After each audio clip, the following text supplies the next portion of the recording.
Hello, hello, Sagittarius Collective. Ako po si James from James Tarot PH. Ito po ang inyong monthly reading for December 2025. So mga Sagittarius, Pasko na at this month ay marami pa rin sa inyo ay birthday season nyo pa rin. So alamin natin kung ano naghihintay sa inyo sa buwan na ito. So inhale and exhale at the center of your reading, your core energy, the Nine of Pentacles. Wow, it's all about you. Congrats po. In the area of what you don't see coming, you have the Magician card. Yes. In the area of what you need this time, the Ace of Wands. In the area of what's affecting your current energy, the Tower card. Beautiful. In the area of your near future, you have the Empress card. Wow. Meron kang bubuin, nakikita ko yung success mo this time about something. So pag-usapan natin to later. This is really exciting for you. In the area of your challenge, you have the Judgment card. In the area of your fortune, the Three of Swords. Huwag mo tong katakutan kasi nasa fortune. So maganda yan. Mamaya pag-usapan natin. In the area of your divine messages, the Star card. At ang outcome po natin for December 2025, patulay sa January, ito po yun. Mamaya sabay-sabay po natin siyang bubuksan at the end. But first, Sagittarius, thank you po muna sa mga donations po ninyo. Saka po sa mga hindi nag-i-skip ng ads. Yan lang po yung tanging paraan para po supportahan nyo ko sa tuwing meron tayong libreng reading for Sagittarius dito sa ating channel. So thank you po sa tuwing hindi kayo nag-i-skip ng ads. So bagong lahat, happy birthday Sagittarius sa mga mag-birthday pa sa mga petsa this month. Okay? At the background of your reading, the Ace of Swords. Clarity will come to you this time.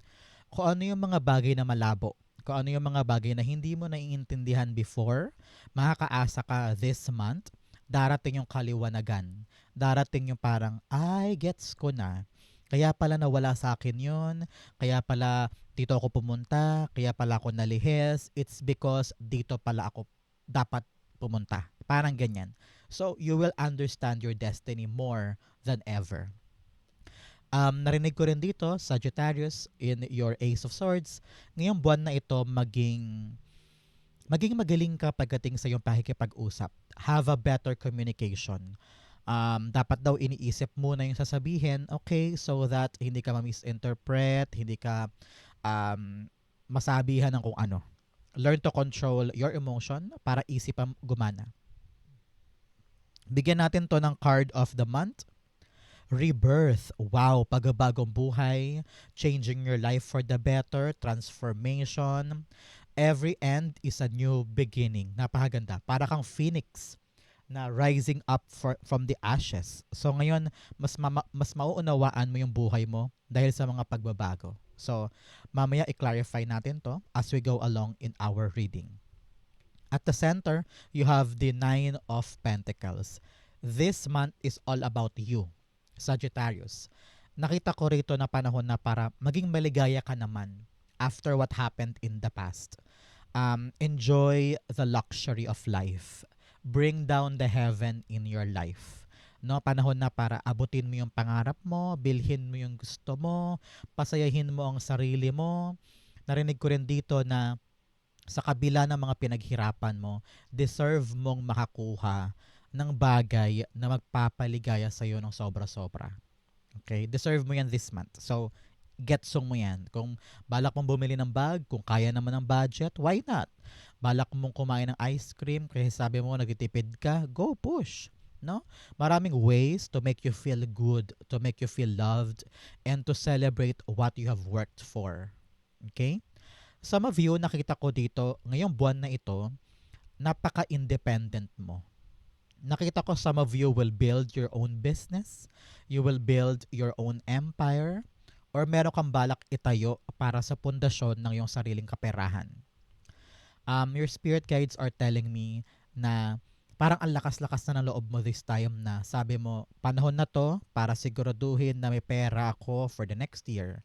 May ipon ako, may panggastos kami. So parang sinosolidify mo na this month yung iyong solid na pera na sabi mo, ayoko na katulad dati na kapos kami, hindi ko alam kung may pambayad kami sa bills dati, pero ngayon sinisiguro mo na yan na hindi ka na mawawalan kumbaga.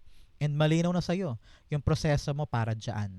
You are now very, very brave to be independent and empowered. Clarify natin to. But first, Sagittarius, since new month ito, i-comment mo na sa baba ang mga manifestation mo. Gawin mong manifestation board ang ating comment section so that it will happen for you. Okay? Feel free po, ilagay mo, I manifest ngayong buwan na ito, maganap na ang sa buhay ko. So, it will happen for you. Nine of Pentacles. The Knight of Wands. Yes, so good, laban. Be a go-getter. I-try mo daw, subukan mo daw yung plano mo. Yun ang nakita ko dito. Time to make a move and be excited for it. Because nakita niya yung promising na madudulot nito sa'yo. Halimbawa, balak mo itayo yung tindahan na yan. So, be excited because nakita ko yung pagiging busy mo this time in pursuing this plan. Parang ganyan. So, for some of you, nakita ko na parang this month, marami kang pupuntahan to enjoy your life, whether partying there, bakasyon, o reunion, o kaya bibisitahin mo yung dati nyong bahay, lupa, kasi balak mo na siyang gawing negosyo, parang ganyan, no? So, you are exploring pagdating sa iyong kaperahan at permanenteng pundasyon sa iyong financial independence. So, congrats po. In the area of what you don't see coming, you have the Magician card. This month, marirealize mo, kaya ko pala. No? Marirealize mo na yung mga bagay na kinakatakutan mo dati o yung mga bagay na hindi mo alam na pwede ko palang gawin, magagawa mo this time. No? Talagang you are a rebirth. You are shining and also rising up from the ashes. Ngayon, kayang-kaya mo na i-manifest yung mga bagay na gusto mo. Narinig ko meron kang minanifest before, it will arrive this time. Kaya be ready. Be ready. Dapat malinaw ang isip mo na, ay, ito yung gusto ko dati, nag-anap na. So, don't take this for granted. Gawin mo makakaya mo para mapakinabangan mo ito sa buhay mo. Kaya sabi nga dito, pag lumalabas po si Magician card, ito'y indikasyon na time to make a move. Time to take action. Kasi ready ka na daw. Okay? Clarify natin yan. Magician card. So, Sagittarius, saan po kayo nanonood ng reading natin? Comment down below. May wishes ka ba? Ano yung wishes mo sa birthday mo this month? Comment down. The Magician card, the Eight of Wands. Wow. Kung naghihintay ka ng sign, Sagittarius, eto na yung sign mo. Eight of Wands, you're on the right direction. You're on the right path. Napakalino ng daan para sa'yo. Tinuturo ni God, doon. So, kung ano yung plano mong yan at idea mo na yan na gusto mong i-manifest, nasa tamang ruta ka. At destined ito para sa'yo. So, sabi ko nga sa inyo kanina, mag-ready ka, maghanda ka kasi darating na siya. Yun ang Eight of Wands eh. May darating sa'yong mabilis this time. Baka magulat ka na parang, ala, nandyan na. And this is a good thing. Magandang balita ito. Good news. Whether nakapasan, tanggap, approve, may go signal na. And kapag dumating yung good news na ito, actionan mo agad, yakapin mo, make it happen because parte to ng manifestations mo. So congrats po, Sagittarius. I-claim mo na to sa comment section, the manifestation coming in at tamang direksyon, good news coming in. Congrats po. In the area of what you need, the Ace of Pentacles, yes, talagang darating sa'yo this time yung blessing. Ito yung kailangan mo para magkaroon ka ng tapang to build your empire, to build your financial bliss. Yung pagkakataon na ito. Sabi mo, alam ko na parang what I'm hearing is, alam mong ito na yung para sa'yo kapag dumating. Parang kailangan mo lang this time around na mapanghahawakan Sabi mo, kapag yan talaga nangyari, nagkatotoo, susugurin ko yan, akin na yan, parang ganyan. So, naghihintay ka lang ng sign or kaganapan and it will come for you. Ibibigay sa'yo ni God. Inahandog na sa'yo. Kasi sabi niya, this is what you need, anak ko. Ayan, para sa'yo yan. So, mabubuo mo na yung kaligayahan mo or financial independence mo and financial freedom dahil sa pagkakataong ito. Maaaring ma-approve na yung visa, makuha na yung loan mo, ma-aprobahan na yung retirement mo, o kaya may pera ka na, may pondo ka na pang simula sa negosyo, or meron ka na ngayong go signal to go abroad, parang ganyan. So, may good news sa darating, yakapin mo ang blessing. Yan yung susi mo. Susi mo to for bigger things. Kaya, huwag sayangin ang pagkakataon. Because yan yung paraan mo to a better life. Okay? Clarify natin, Ace of Pentacles. O nakabaliktad na Nine of Swords. Yes. Huwag ka na daw problema. Wow. Nakabaliktad, hindi po ako nagbabasa ng mga reverse cards. But since nakabaliktad siya dito, nakatadhana ito. So, sabi rito, huwag ka nang malungkot, huwag ka nang problema, huwag ka nang mag-overthink because this new blessing ang lulusaw sa mga alalahanin mo or pangamba mo. So, napakaganda. Palakpakan tayo for you. Talagang lusaw na lusaw ang problema ni Sagittarius because of this new blessing. Congrats po. In the area of what's affecting your current energy, you have the Tower card.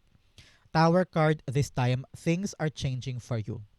Kung siguro napapansin mo, may mga bagay na tinatanggal si God or inaalis or akala mo okay na pero hindi pala because hindi yun para sa'yo. Ito ang para sa'yo. Meron kang yayakapin na bago, sabi ko nga sa inyo, pag lumalabas si Knight of Wands, this is a deliver of good news.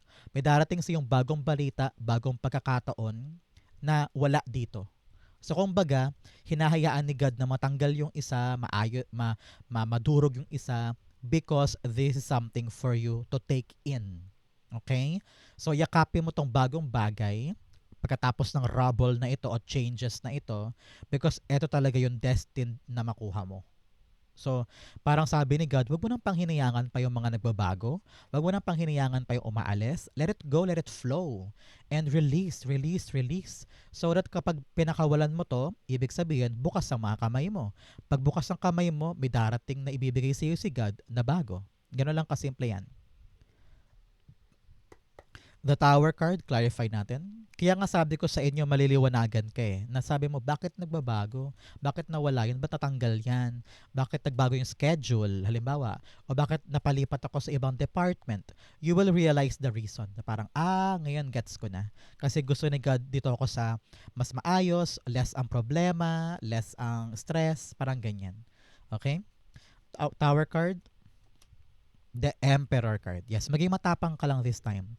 I accept what will happen, accept the changes, maging matibay ka, matatag ka, at harapin mo lang siya. Let it flow. Huwag mong kontrolin, huwag mong pigilan. Magkaroon ka ng disiplina to really ride on the tide and see what will happen because it will lead you to clarity. And kawalan ng problema, kawalan ng issue, kawalan ng stress. Kasi nga, sabi ko sa inyo, ito ang sign na sa tamang direksyon ka, nasa tamang ruta ka. Okay? In your near future, you have the Empress card. In the near future, ang tabayanan mo, 3 days, 3 weeks, or 3 months, kitang-kita ko na yung yayakapin mong bago at sisimulan mo na bagay on your own for your financial independence, financial freedom, mabubunga siya. Tutubo siya for you. Nakita ko, naman ikaw, sitting pretty ka dyan. Nakaupo ka lang, relax na relax, pero yung inaasikaso mo, nagbubunga on your own. You don't need to lift a finger. Hindi mo kailangan maghirap para tumubo siya, para lumago siya. Kasi gamay na gamay mo. You're really expert on this. Hindi ka tulad dati na pagod ka na nga, na hirap ka pa, kayod na kayod, pero para ang liit-liit ng reward na nakukuha mo. Pero dito, tinan mo naman, hayahay ka. Para kang reyna ng buhay mo because you don't need to do the difficult things para lang magkaroon ng magandang reward because it will come for you. So congrats po. Kung meron kang binubuo ngayon, ay nako, mapapanganak mo yan sooner than later. Kung meron kang inaasikaso, dokumento, papeles, meron kang nilalakad, you will definitely create that at makukuha mo yung good bunga. Congrats po. Empress cards being clarified by the Page of Cups. Yes, you're gonna be very, very happy. Parang hindi ka ganun kabusangot dito. Hindi ka tulad dati na parang kada araw na lang puro stress, puro hirap, puro pagod, puro problema. Pero dito you're gonna be able to enjoy and have fun. Ganon si Page of Cups eh. Naglalaro, nag-e-enjoy, Kada araw looking forward ka to do this, kada araw excited ka sa mga magaganap. So parang ganon. Kumbaga may renewed energy, renewed passion. Talagang rebirth to, bagong buhay. Panahon na para yakapin yung bunga ng mga bagong yayakapin mo. So congrats. Page of Cups also, ang tabayanan mo meron kang unexpected good news tukol dito. Baka pag dumating tong kine-create mo, yung bunga niya, magulat ka na nandiyan na pala, parang ganyan. So, you're gonna be surprised with the outcome ng kine-create mo. Congrats po. In your challenge, you have positive change. Yes. Kung ano naman tong mga tower moments, for example, natanggal ka sa trabaho or may away sa opisina o kaya medyo hindi maganda yung usapan ninyo sa isang pinangako, okay lang yan. Turn that into positive things. Sabi mo, ay baka hinahanda pa ni God, ay baka kaya niya binabago kasi may mas magandang nakalinya for me. So, wag mo katakutan tong mga tower moments. Be brave enough to accept it and i-transform mo yung pangit sa maganda. Sabi mo, ay, may magandang kapalit yan. Bibigyan ako ni God ng magandang bagay. Ito nga yun, no? May new blessing ka. Nalulusaw sa lahat ng pangamba mo. Na kumpara dati ay talaga namang struggling pero ngayon sa bago mong yayakapin, mas okay ka. Mas payapa ka, mas hayahay ka. Sitting pretty ka lang dyan, di ba? Parang ganon. Emotional release. Yes, pakawalan mo. Letting go creates space for new beginnings. Catharsis, purification. Kapag pinakawalan mo yung isang bagay na labis-labis nagpapastress sa'yo, asahan mo may darating sa yung bago na mas maganda, mas maayos. In your challenge, you have judgment card. Yes, panahon na para magising ka sa katotohanan. New life talaga to. Waking up as a new Sagittarius, as a new being, no? I-surrender mo kay God yung mga takot mo, alinlangan mo, duda mo. Huwag mong kontrolin yung nangyayari, huwag mong puwersahin, hayaan mong si God ang mag-direct sa'yo. At may realize mo na parang, God, buti pala nakinig ako sa'yo because now malinaw na sa akin kung ano yung gusto mong ipagawa sa akin. Kung ano yung next stage ng buhay ko. Now malinaw na po, susundin na kita. Parang ganyan. So, wag mong i-resist. The more you resist, it persists, di ba? So, wag mong pigilan yung mga nangyayari. Pag kailangan na talagang ayusin yan, ayusin na. Pag kailangan na baguhin to, baguhin to. Don't resist the change. I accept mo and you're gonna realize na sa tamang direksyon ka talaga. Okay? Clarify natin siya. Judgment cards being clarified by the Six of Swords. Yes, lumarga ka lang, umabante ka lang, i-accept mo yung mga nangyayari, ma-realize mo na siguro nga kailangan na ng move. Siguro nga kailangan ko nang pumunta doon. Siguro nga kailangan ko nang itigil to. So marami ka ma-realize with the judgment card. At kapag na-confirm mo yung mga realization mo at tinanggap mo na siya, take action. Kapag natanggap mo, i-accept mo, baguhin mo, work on it. And then doon, dire-diretsong aandar ang buhay mo. Kapag kailangan to, natanggapin ko, sige natanggapin ko. And doon, pag gumaan na yung pakiramdam mo, doon unti-unting susulong ang buhay mo, yung progress moving forward para sa karapat dapat mong puntahan. Ganoon lang kasimple yun, Sagittarius. In your fortune, you have discovering truth. Yes, with the Ace of Swords, you stand in the light of truth. Kapag naliwanagan ka na sa mga bagay-bagay, hindi ka na matitibag pa. Kayang-kaya mo na siyang tanggapin, hindi ka na mapanghihinaan ng loob, hindi na malabo sa isip mo. Dire-diretso ka na sa dapat mong puntahan kasi malinaw na sa'yo yung truth. Okay? You have infinite abundance. Abundance is pouring into your life. Wow. I-claim mo to, Sagittarius. Abundance is mine this December. It will come for you. Congrats po. In your fortune, you have the Three of Swords. Magalak ka kasi ito po'y indikasyon ng paghilom, no? Kung ano man daw yung pinagdaanan mo in the past, Sagittarius, na masakit, mabigat, mahirap, rejections, disappointments, heartbroken scenarios, no? Panahon na this time na makakapag-move on ka na daw. Sabi ko nga sa inyo, may darating na bago at yung bagong yan magpapahilom sa'yo na parang, ay, bakit ba ako nag-dwell sa past? May bago namang darating. So, why am I letting myself drown in this pain? May mga naghihintay pa sa aking bago na mas maganda. So, may realize mo na you need to mend your heart. You need to move on. You need to start again. Sabi ko nga, with a rebirth, kailangan magbagong buhay, gigising ulit, babangon ulit. Harapin mo yung mga bagong bagay. Gamitin mo lang yung past as a lesson. Gamitin mo siya bilang paalala para hindi mo siya maulit-ulit. Okay? Napakaganda nito for you. So kung meron sa inyo na hindi pa makapag-move on or nahihirapan pa mag-move on about something, huwag ka mag-alala. Pagdating ng December, papasok ng January, may realize mo na kaya ko na pala. Kaya ko na lumaban, kaya ko na malagpasan um, yung threshold, or kaya ko nang mapanalo yung laban sa pain. Okay? Three of Swords. The Three of Cups. Wow. 3-3 is a card po, is a number of protection and love from your ancestors. So meron ka doon na mayapang mga kamag-anak Sagittarius na pinoprotektahan ka this time, ginagabayan ka, inaalagaan ka, kahit nasa kabilang buhay na sila ay nandyan pa rin sila sa tabi mo para ibigay yung para sa'yo. So mamaya magtirik ka ng kandila o kaya ipagdasal mo sila para pasalamatan sa mga tulong nila. Okay? Napaka-loved and blessed ka by your ancestors.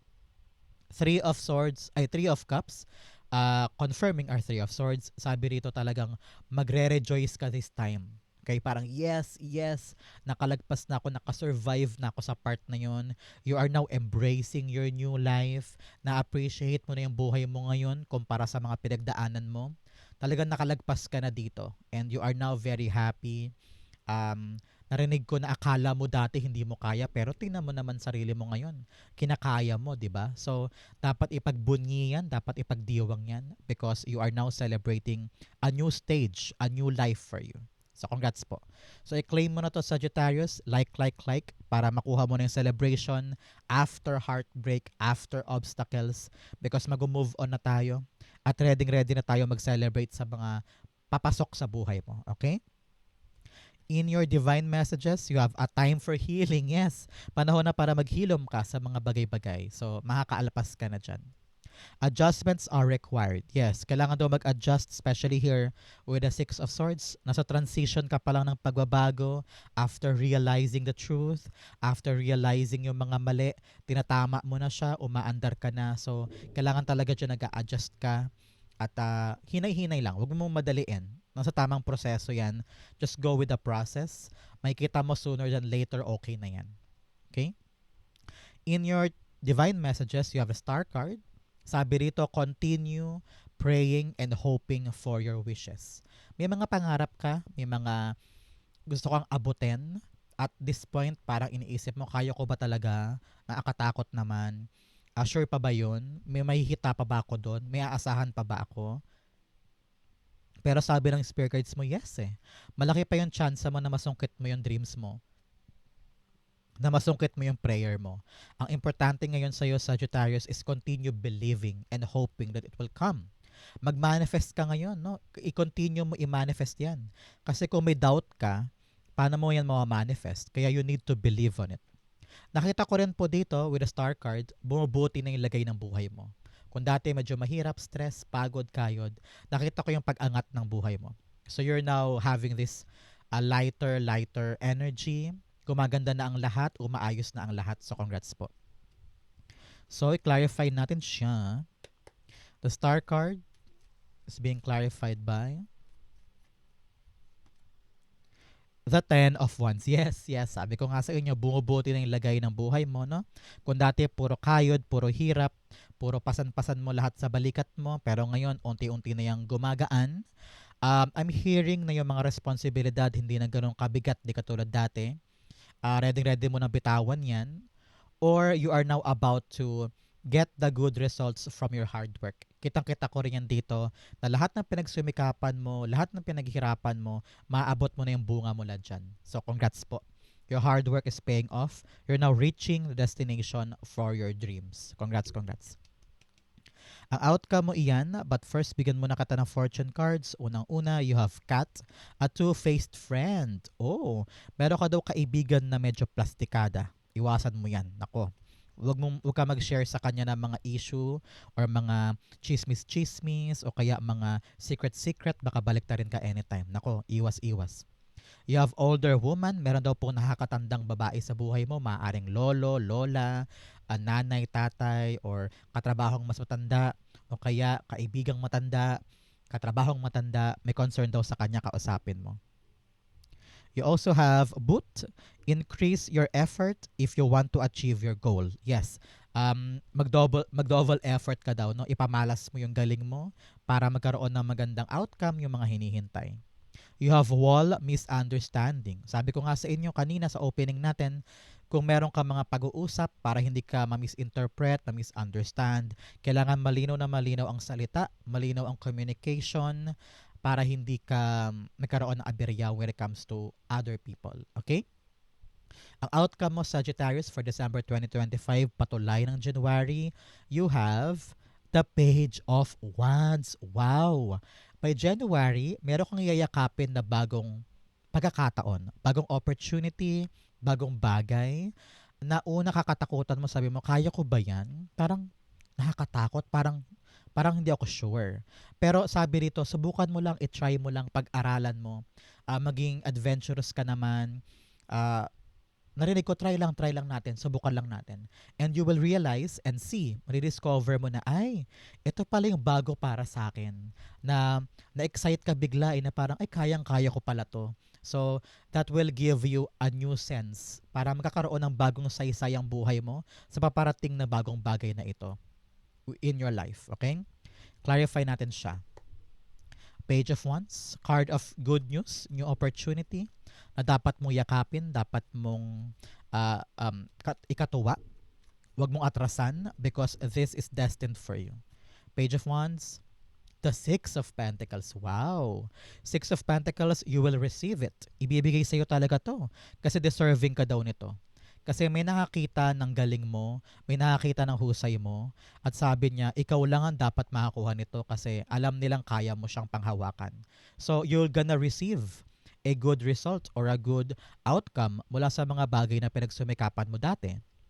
And ngayon, sabi na yung spirit guides, kung tatanggapin mo to, timbangin mo muna, no? Huwag ka pa dalos-dalos sa iyong pagde-decide, and you will need to take a deep look kung gusto mo talaga to o hindi. Kasi syempre, kahit reading naman to, kahit sabihin kong yakapin mo, nasa iyo pa rin yung bola, nasa iyo pa rin yung pagpapasya kung gusto mo to o hindi. Okay? Okay? Yan yung power of free will kumbaga. Pero ang ginagawa ng cards natin, pinapaunawa sa iyo na, uy, maganda to. Yung equal give and take na wala sa dati, ngayon parang patas na, fair yung judgment, ayos ka dito, kung ano yung binibigay mo, nakukuha mo, parang ganyan. So, you're gonna see that it will be fruitful and in favor of you. So, congrats po, Sagittarius. Ito po ang inyong December 2025 reading. Saan po kayo nakaresonate? Comment down below and I'll be reading your messages. Thank you again for watching hanggang dulo, Sagittarius. I love you. This has been James for James Ario PH. God bless everybody.